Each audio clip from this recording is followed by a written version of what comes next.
All right.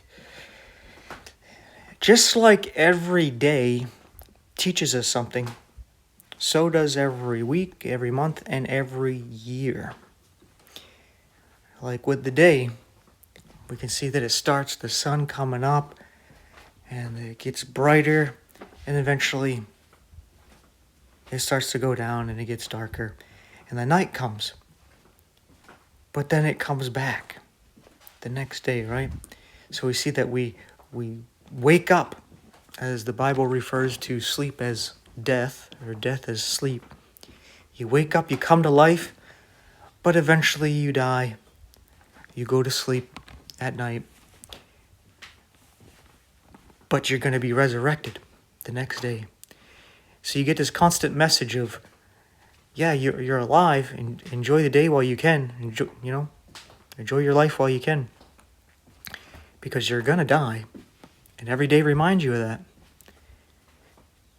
But you can have hope when you die, if you actually have accepted the God who created the day and his sacrifice for you.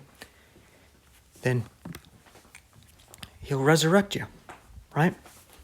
We also see that in the seasons throughout the year. And the reason why I'm talking about this is because a fella took what I said in passing about Christmas and Easter being pagan. And they're like, why would you say such a thing? Right? And I was saying, well, for starters, Jesus was born in the fall at the Feast of Tabernacles, right? Not in the winter, right? So they celebrating his birth at the completely wrong time, right? And over here in the spring, Jesus rose from the dead on first fruits, right? Easter doesn't line up with that. Not to mention that not only do these dates don't line up with when Jesus was actually born and when he was actually resurrected, they've completely replaced Jesus with something else to really get to the children with toys and candy, where now your childhood memories about Christmas is not about how God sent his son into the world as his gift to us to save us, but about Santa Claus and how if you write him a letter about what you want, he might get you those toys and put them under the tree. And your memories of waking up on Christmas morning and going to get that toy you wanted and just how happy you were about it. Right? So it has nothing to do with Jesus, but some toy that a week or a month later you actually got bored of and forgot about. Right? And then spring, come Easter, which is usually celebrated before first fruits when Jesus was actually resurrected.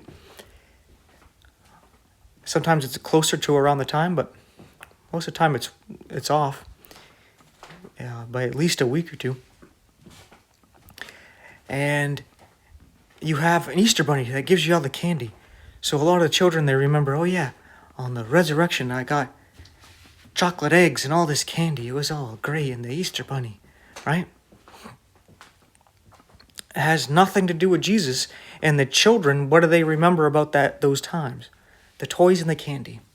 They're not focused on Jesus. The focus has gotten away from Jesus because they brought in pagan elements, heathen elements, worldly elements, to completely not only change the dates, but to corrupt the whole thing. Because with Christmas, it happens at the winter solstice, which has to do with Mithra, the sun god, that Rome worshipped. Where at the winter solstice, it's as the sun dies, right? Because it's the shortest day of the year for about 3 days. It's really short. And then it starts to rise back up, and then the days start to get longer, right? So right there is like the death and resurrection of their God, right? But not the death and resurrection of Jesus, which happens in the spring, right? And it's a total pagan holiday, that they celebrate. And Easter, they make it on Sunday. It always has to be on a Sunday because, again, it has to do with the sun, right?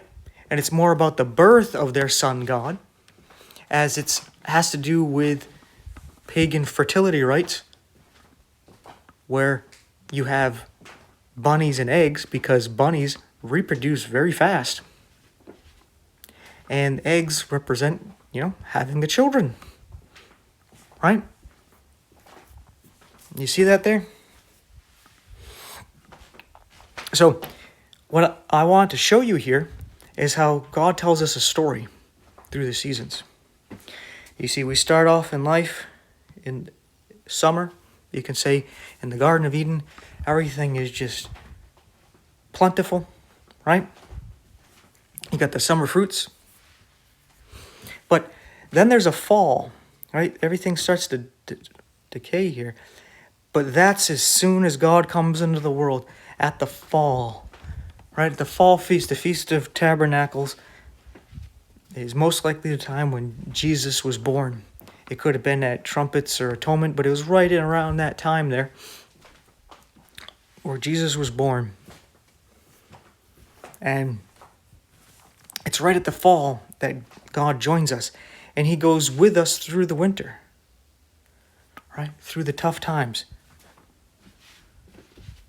And then in the spring, he actually is the one that brings forth life. When life comes back, he offers his life to us so that he can bring summer back, right? To bring us back to the Garden of Eden. So every day we get the same message about life and death, but a promise of resurrection. We see the same thing through the year, through the seasons. Now, the closer you are to the equator, the less you really see this, but you get the general idea. Because even people at the equator, they understand that in other parts of the world, they have the fall and the winter, where the plants start to die and it snows and all that. For the most part, they understand that. And they have the information to see that. But we see how this message is played out. And we see creation telling us that same story over and over. That there was a fall from the summertime. But God comes with us. And he offers himself to bring it back. All right? To bring us out of the death of winter. Because ultimately, what we see here in winter is death. We see the night. Right? And in the summer, we see life, the day. Right? And eventually, Jesus is going to bring forth the day that doesn't end. Well, there is no more night. Right? There is no more death. It's done. Right? But we get that message throughout the year. And you kind of lose track of that message when you celebrate the worldly holidays of Christmas and Easter, where they'll try to say things like, oh, put Jesus back in Christmas, when originally he wasn't really even part of it. Basically what you're saying is, put Jesus in this pagan holiday. Right? And this is one of the things that actually kept me from Christianity for a while. Because when I was even like 5, 6 years old, I had these questions. Because I was raised basically in confusion. Because my dad, a Catholic man, he didn't bother celebrating Christmas or Easter. He thought it was a stupid waste of time and money. Right? He's a very strict guy. But my mother, who was a Jehovah's Witness at the time, wasn't supposed to celebrate Christmas and Easter, but she did, right? So I didn't understand. So I would ask my dad, what does Santa Claus have to do with this Jesus fella? And he would just say something like, ask your mother. Because he didn't care to get into that stuff. Same thing when I asked about, what does the Easter Bunny have to do with this Jesus fella? Go ask your mother. So I would ask my mom, And then I ended up asking, some other Christian folk, what does Santa Claus have to do with Jesus? Or what does the Easter Bunny have to do with Jesus? And I noticed they just looked at me like a child shouldn't be asking that question, and they didn't have an answer. They would just kind of be like, and, change the subject and divert, like, people don't respect children. But I remembered that, and I was like, okay, so Christians are retarded. And I had no respect for them, because they just did things for no reason. Yeah, we're worshiping Jesus, but here's Santa Claus giving you the toy. So it's like, what does it have to do with Jesus? I don't know. Apparently nothing. Okay, so you're retarded. I'm going to stay away from that. And the Easter Bunny, what does he have to do with that? Nothing. Okay. So why are you doing it? Now, I didn't understand that it was pagan and heathen. I didn't understand that at the time.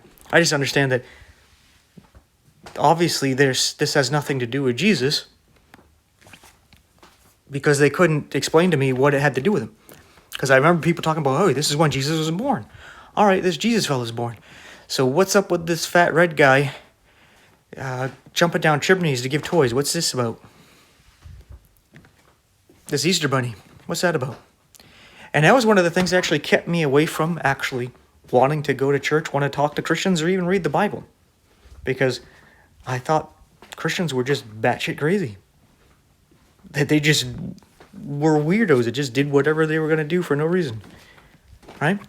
And that kind of foundation, even though at the time I believed in God and I would pray, it kept me away from Christianity, because I thought, again, they were just a bunch of weirdos. And they still basically are, for the most part. And as I grew up, that made it where I drifted away, even from the idea of God. Because I thought, all the people who actually believed in God, I didn't want to be associated with that kind of thing, because of the nonsensory, weird stuff like this, right?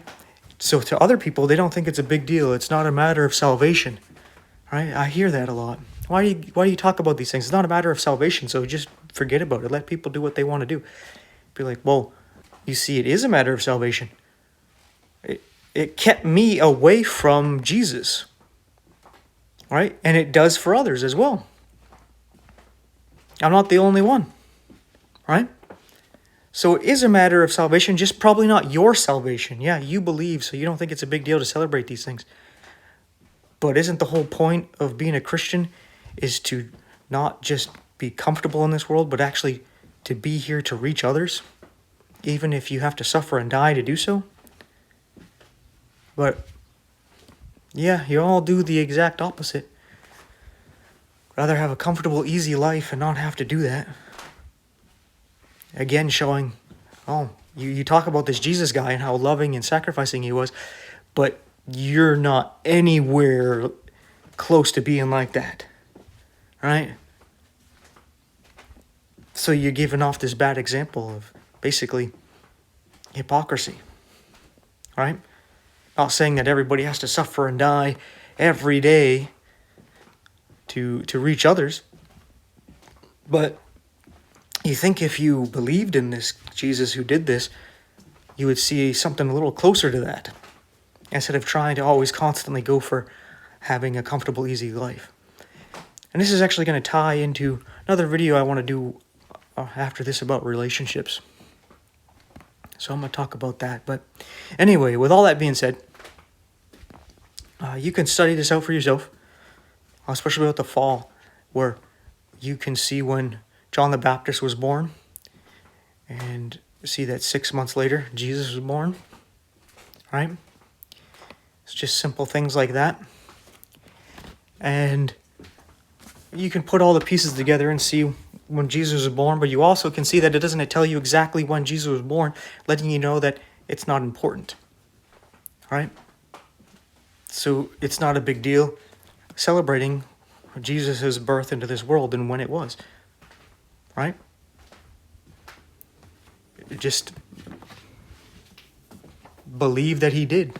He came into this world. It doesn't matter exactly when, but he did, and he came into this world and bore the sins of the world and redeemed us from death and hell, to save us not only from our sins, but from ourselves and who and what we are, to make us children of Satan to children of his own, to adopt us into his family, that we may die and bring justice to our lives and be born again into his life. And that's what ultimately matters. And yeah, even this depiction of a cross, for example, it's actually a pagan sun god. I forgot the name of it. That's what they use in the middle of the constellation, a little sundial-like thing. Not so much a sundial, but to go through the constellations and the motions of the sun. I forgot the actual name of it, so yeah.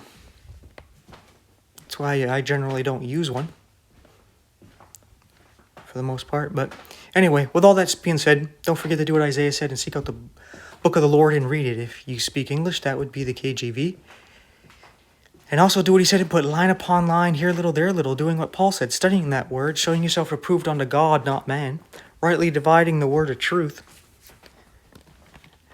And do what John has Jesus recorded telling the church of Philadelphia, and keep his word. Don't deny his name. Hide it in your heart. Preserve it and protect it, so that God will keep you from the hour of temptation which will come upon all those that dwell on the earth. And then Jesus will never be able to tell you, you do err not knowing the scriptures. And with all that being said, if you would like to support this channel, you watching all the way through helps out a lot. But if you would just like, subscribe, hit the bell icon, share the video, share the channel, interact in the comment section. These things help out so much and are greatly appreciated. If you want to help out more because you're able to, there's 4 ways you can donate to the ministry in the info description box. But what would really help is if you took a moment to pray to our Heavenly Father that this ministry would keep on keeping on as long as he wants it to, as long as we're here, and that he would watch over all of us as born-again believers and protect us and provide for us until he comes and gets us, which looks like it's very soon. Not tomorrow or today when this video is coming out, but it would be nice if I was wrong. I wouldn't complain. But yeah, thank you so much for watching. Take care. I'll see you in the next one. May God bless you and yours.